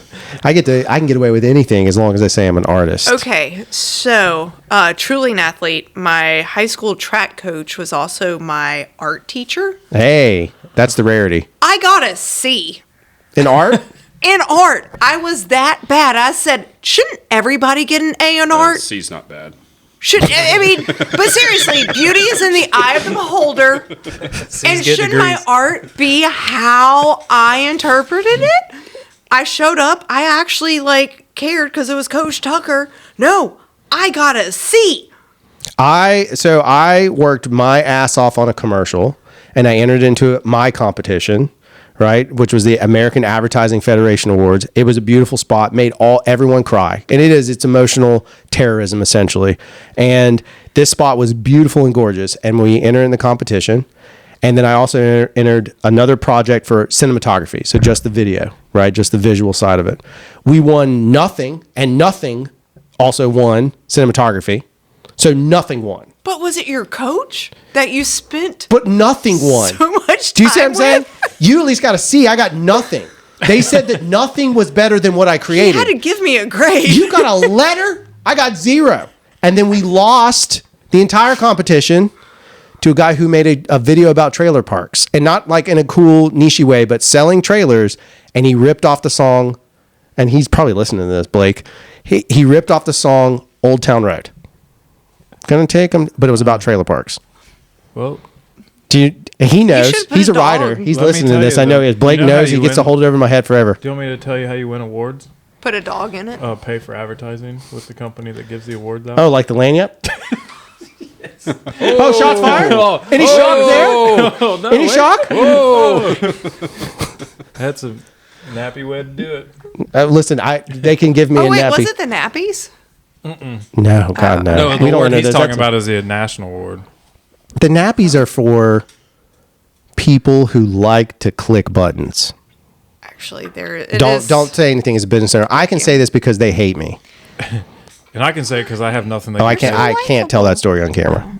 Well, I that was gonna part. say there used to be America's Best Bike Shops, and we didn't renew our membership, and so we Yeah, were but no isn't that a longer- scam? That's a scam. Oh gosh, yeah. We talked about it earlier. I've had so many of those that come in and it's like, oh, congratulations. This podcast has been listed as Yeah, one of the we best were- podcasts in the nation. And I definitely touted it as that on social media. Oh heck yeah. Did you buy the $600 frame picture? No, so we couldn't Oh. get into the top 10. Oh. We were just outside the top 10. Close enough. Have you ever had the people call that do the, what is that Publishers award? Clearing? No. It's the who's who. Have you ever had that? Yeah. Have you seen how expensive that is? Oh yeah. My BS radar got pretty fired up. I'm like, nope. It is like $650 to have literally the smallest sentence I've ever seen. Like it looks like the copy you read on a medicine bottle for like the side effects where they don't want you to see them kind of stuff, and that's what you pay $650 for. Sweet. And you get a bound book. You know how I know that? I have one. I had to do it. I just needed to know. I just had to. Nice. You do endurance things. I just needed to know where I ranked in the top who's who. Turns out it's alphabetical order. At least D is high up in the alphabet. It's H, so there's my last name, so I'm in the middle. I'm just middle of the road. Dang. I would have rather been last or first, and it's always like the phone book thing, where you would, if you guys really wanted to be back in the day, big in the phone book, this would have been A1. Oh, you can see a business. It's like a phone book, old business. Like this is AAA1, whatever. It's my favorite. But I remember the phone book people came in here when we first opened, and they're like, "Hey, we're the Yellow Pages." I'm like, "Oh wow." I mean, I feel like we've been in business long enough that we get to brag about being in the phone book. 2011, did they have a phone book? Did we still Yes, need they it? did. The phone book was on its last leg, but they were cocky. And he comes in, So we're cocky. and he was like, "We're the Yellow Pages. Like we're the first resource you go to." I'm like, "They go to Google." And he goes, Are they? I was like, "So if I don't give you any money, you're still going to put me in the Yellow Pages?" They're like, "Yeah, but if you pay more money, we're going to put like a black box around your name. If you pay more, you get red letters and this and that." I'm like, Red is right. attention. So most of the people that use the phone book now, I don't care to deal with them. He's like, "Well, you also be on the Yellow Pages app." I'm like, "The Yellow Pages app?" They don't know what the app means. I was like, "So Google's still free, right?" And they're like, "Well, people still like the phone book." I'm like, "They don't." Nobody. When's the last time, we're all old enough to remember, when's the last time you actually ever used it? We used one Recently? within the last 10 years. Huh? We used it as a fire starter. Oh, yeah. well, fair enough. Okay, good point. I thought you were going to go with we were on a long ride and needed toilet paper. We and used there's it a for phone booth. kindling. That'd be good too. That would be good. Just soft paper. Holy shit, they censored this clip. I have actually stocked a pack of wet wipes. Now, so when I was Are traveling, they wet wipes or dude wipes? Well, no, listen, that's what I was going to say. A When I was wet traveling for my Rebranded wet wipe, I assume. Yeah, That so does not. when I was going for to dudes. yeah, Only dudes Shit, can I can't use it. You can't. no. Damn it. When My- we were on Let the, me man explain this to you. yeah, let me mansplain this. We were going on a trip recently, and I was like, dude, I need some of those wipes. My wife was with me, and she's like, dude, wipes. I'm like, yeah, okay, fine. So we go in the aisle, and they were on the same aisle as like regular baby wipes. And the baby wipes were like 99 cents. The dude wipes were like $7.99. I'm like, I will just take the baby wipes. That doesn't even make no sense. No, it does, because dude wipes are bigger. I just For your use areas. two. I feel like everybody has the Yeah, same but if like one's 8 surface times as area. much, just use 8 baby wipes. Yeah. And break and eat them. Yeah, but you can't stitch them together. Do you need How many 8 hooker baby baths have you wipes? taken? Well, Have these things. the dude wipes, though, every pack Coming that I've ever soon gotten, to they've soon to Procycle dude wipes. yeah, and cami butter. It's like, see how What's many dude cami wipes? butter? Is that stuff you put on your Chamois. He doesn't know how to pronounce chamois. Chamois. Same thing. ShamWow? Cami. Yeah, see, there it is. There's the word. We got the word. So you There's get always a one. word. You get one in there. See, Cami and butter. The way you said it, he's Oh, like, that's like Old Dutch. You're putting some Old Dutch on your nuts before you ride? I was like, wait a I'm going minute. to put some Cammy's Old Dutch down here. bag bomb. Oh, that would be. Oh, bag bomb actually does work. Oh, I don't know. I don't know what that is. Bag bomb was like Oh. my old grandma used to tell Yeah, me to it use was that like they shit. used to put it on the udder of the cow Oh, because yeah, yeah. it was like it would do remember chafe. that. So it's an anti-chafe, and then like if you have like crack palm, yeah, don't. It's because My brother was my brother's allergic to leather basketballs and footballs, so during basketball season, his fingers would just crack and break, so he had to use bag balm. I have questions. What Yeah, for real. It was crazy. Like every winter, was it like? How they man, treated them? I don't know. During basketball season, I'm like, dude, that means you just have to pass me the ball. That's what that means. He didn't, though. Yeah. He did not. Was he a ball hog? Ball No, hog. yeah. So it's like, dude, stop. You don't need the ball. But my brother was the guy that fouled out at every game, so Oh, I did that. I fouled out in the first quarter once. that doesn't surprise me. Folks, for those that are listening from the Comic-Con circuit, fouled out means... Fouled out. And mom, fouled out means he got too many fouls. He wasn't allowed to play anymore. Can you man I know you were explain there. this? I need a clean meme. So at any point where I wish it was a button I could push. So anytime someone starts to say something, it's Joseph pops up and he's like, "Can you mansplain?" Just pops him in frame. Is there anything that over the years you guys have been here? Is there anything that stands out? Because it is interesting. It is. I worked with my wife, partner, whatever you want to say. I worked with her for years till I had to fire her because bitch got old. I really did fire her. It wasn't my fault though. The guy cut the funding. Literally, But the it still gentleman. sounds cooler. Yeah, I did have to walk in. I fired her and my two best friends. It was awful.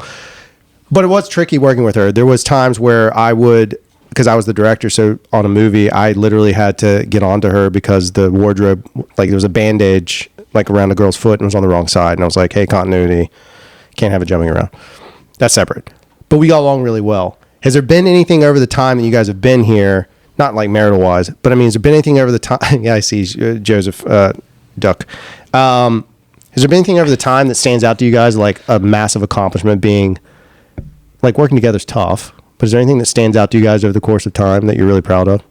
It doesn't have to be about I'm not asking a marital question. I'm just asking about two people that own a business question. I mean, you open a business wanting to stay in business. It's not like you open a business, be like, cool, 5 years, done.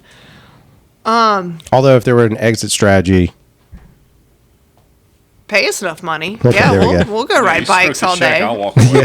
so I was just wondering. I mean, I'll go ride bikes all day. Yeah, I'm just saying every business owner also knows that too. I will cook I don't know what elaborate the meals number is, all but day. when you show it to me, I'll know. Yeah, that's exactly right.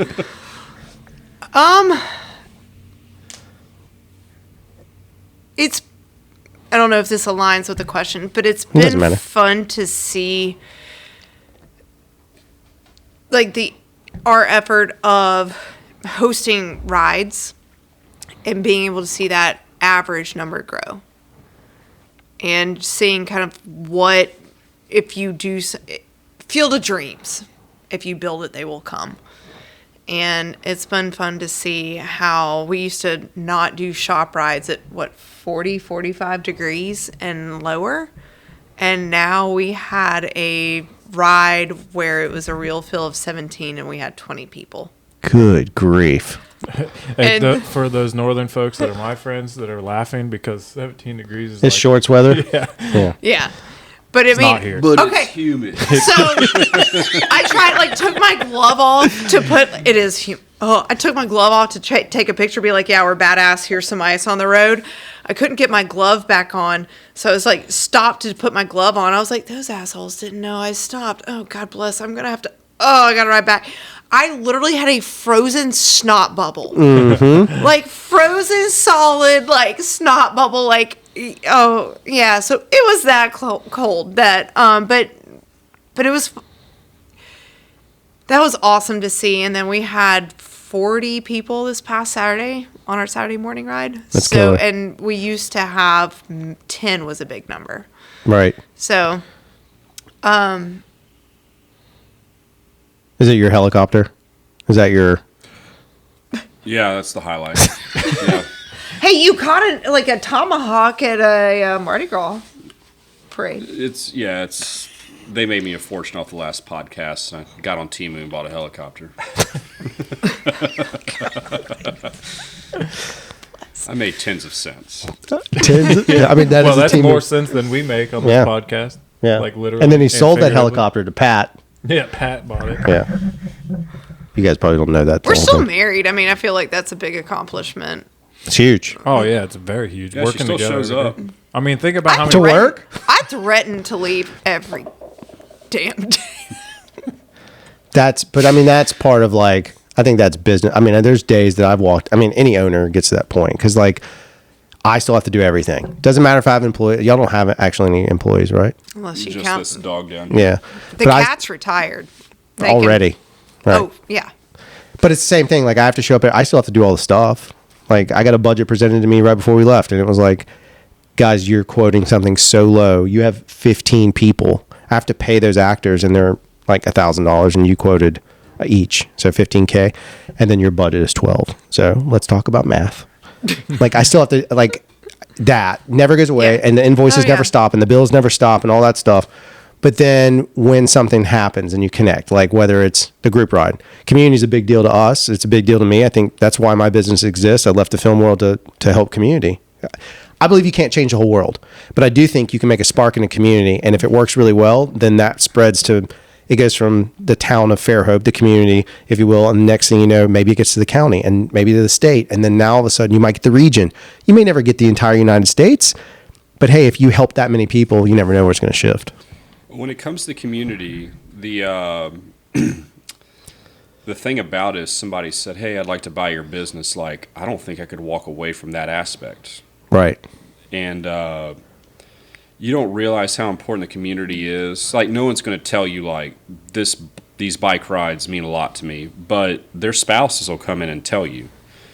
And we get people that, you know, have retired out, and, you know, their spouse wants to move. They're like, I'm not leaving. Like, I live here. This is where I ride, and we're going to live They here. actually sold their property and stayed here. So, you know, you hear stuff like that, and then you'll hear from people that have, you never know what anyone's going through, but it's like their actual therapy, and they'll never tell you, but like a spouse or a brother, sister will come in and break it down to you some days. So that's the part that probably has the biggest impact. I mean, yeah, we sell cool stuff and work on things, blah, blah, blah, blah, blah, but the community is what really drives it all home, and really what motivates me to stay on top of things. You guys are here.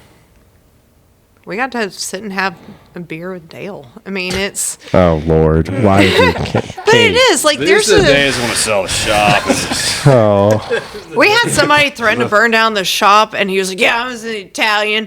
And we're like... So I immediately, like, sent the video to, like, our police officer friend, our insurance guy. I was like, it wasn't us. But sometimes it was like, please come back. Yeah. Burn it to the ground. Yeah. But then it's also days where we get to do cool stuff like this, and you're like, no, man, this has so been worth it. Like, you get to meet so many cool people, and It's just it is fascinating because you're a hub, not to make a bike pun, but it ends up being a hub for more than just riding the bike, to your point. And that's the thing that we've learned over time. It's just like, even just doing this, people need something to connect to. Everybody's looking to some way to connect. And if you are helping contribute to that, and it's a positive outcome, which 99% of the time it is, it's a positive outcome. How could you ever deny that? Right? It doesn't pay our bills, and we get all that. But imagine like a world without it. Imagine Fairhope without procycle. Like, it's a totally different environment. Those kids are still doing stuff. No one's going to benefit from it. The people that get out and walk, the stupid little trickle effect, and I'm one of those people, this is me being an artist for a moment, that person that goes out and walks, that finally starts walking, and they start not losing weight because of fashion reasons or whatever, but they start... but they start losing weight because suddenly those first few steps on that trail, the nature inspired them, and now all of a sudden they're way healthier and they live 5 years longer. You don't get to see that, but you contributed to it. That's the stuff that I think is what you guys really have. That's truly, I mean, it's magical. I mean, I love Fairhope, but I fucking hate Fairhope because it's too far away and it's expensive. but I mean, I'm gonna put this out there. When we incorporated and we finally got like our official like government congratulations, here's your like federal tax ID. Our first official. Oh, we've already covered this. Oh. The kegerator. Fine. Our first official purchase was a kegerator because we knew we wanted to create a community. Yeah. And that's why we have rocking chairs. Just like, we need to move those. I was like, no. People are like, do you sell chairs? No. Those are our post-ride drinking chairs, and you cannot buy them. That's why we have a bar here. Because this is where people sit and hang out and have a beer after a ride or a Friday afternoon or just random. I think what we've learned through the rebellion as a location is not just a location, it's who we are, like as a group. And what happens is when you exert physically, you become vulnerable, and then it becomes your tribe, right? And then you're like, wait, we can open up emotionally because we just endured this thing together. Oh, yeah. And then it's like a bond that becomes stronger than maybe even your family understands at some point, like some family members. And it's like, why do you want to go ride with them all the time? Like, well, it's not about the ride. It's about like the bond that we have. Yeah. Like, we are not soldiers. None of us are. You were, right? I thought you were a veteran. No. Oh. Stolen valor. His grandfather is. Okay, well, somebody... Call back. Sorry. He's stolen valor. But anyway... He's not. He's not. No one is. We have medals, but just anyway, not we're that not all awesome. soldiers. Right. None of us... Bike medals. Bike medals. None of us are soldiers, so we never had that like camaraderie as this is as close as we get physically to being in a unit, I guess. That speaks to you because you did team sport of basketball. Yeah. And so in football, so you had that I was barely team part of that unit because I was the only Caucasian. Oh, Lord. Please send hate mail to daleboyd@gmail.com. They love me, though. There's somebody that has daleboyd@gmail.com, and I hope He's they doing get power it. to get canceled. It's me. Oh, my You God. don't have your full name. Yeah, I do, but Well, not. I have a number. out there. See, I didn't. The number says close. social security number. All right, so I ran track at Auburn. Joe Boyd 4238211. I feel like I get to tell this joke because I think it's funny. And ran track at Auburn as a pole vaulter, and all of the jumpers, everybody was from Caribbean, and they would talk so much shit because they're like, "You white people can't get off the ground." I'm like, why the hell you think I'm using a stick to get off the ground? And yeah, so I also try to like, it was before Miley Cyrus got like the twerk, and it was like they would bounce it and I would try and bounce it, and they're like, I love embarrassing you. What are we bouncing the pole ball stick? Oh my god. Your Should have locked the door. gluteus maximus. But they're like, they go, you're gold mine. They go, you're too white. Just stop. And I was like, okay, I'm just gonna walk over here and just keep drinking my beer. But yes, yeah. So I was kicked. Did you out. go to the pole vaulting on Dolphin Street? I would. No, I wish they didn't have like a. That's in Team Has Mobile, Been. Dale. They don't go. I to know. Mobile. Oh yeah, we I don't go most across. certainly do go to Mobile. Roosters is delicious. I also love Haberdasher because they have phenomenal food. They Not a have sponsor. lamb How long have you lived? You've been here long enough. Do you remember when Roosters wasn't a taco joint? What? I've been around long enough, but I don't remember what it was before. I'm not going to tell you. Did It's it the other show kind of some taco tail? joint. Yeah. Oh, I thought I was a I little see what classier you're with my saying, shows and tail. Sorry. It was well done. Is there anything else you guys want to say before we kill the podcast? I'm sure there's plenty of Thank apologies. you guys for doing this. Just thank you for doing podcast. I mean, it's And I hope you guys edit this heavily. Oh no. no know. edits. I I don't gave you the expect any 5-second of it. pause. And I'll even leave the pause in now that it's there. I'm that lazy. Oh my. Just leave it. It's fine. The pause was there. You already. If you made it this far, you already passed it. So. I mean, if you think about it truly, you know, I'll cut out nothing. I mean, Perfect. if I talk shit, I'm gonna be able to say it to the person's face anyway. And No, it's the that's same what thing. a podcast is. We have a disclaimer at the beginning. Yeah, there. So it's safe. And also, it is technically, we consider this a comedy podcast. So I can say whatever I want. I just heard, I was listening to Tim Dillon. He had, what's the crazy, Alex Jones. yep, Alex Jones on.